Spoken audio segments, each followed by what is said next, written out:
Nabi mah ada Al-Quran bakalnya pengantar ka ahli tah kira-kira memang umat Islam anu aya di alam dunia ieu atawa di kampung ieu kira-kira geus resep kana maca Al-Quran atawa henteu.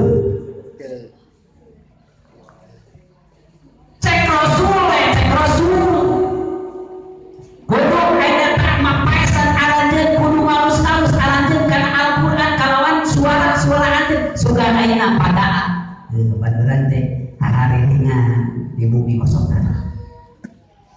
Wah, da bakal kaget tuh.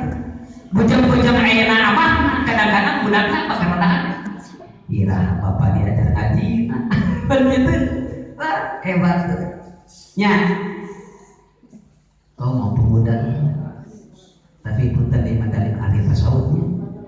Anda semua punten dan berbeda antara suara istri lamun kapuping ini pamagan lamun baur eta diancam ku suarana oke wah silakan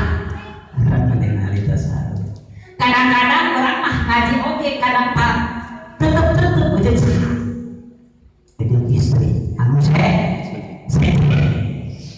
kumaha eta hukumna silakan pengen doa Allah dina Al-Quran kudu urang araksa kana paningalku urang kudu dirasa.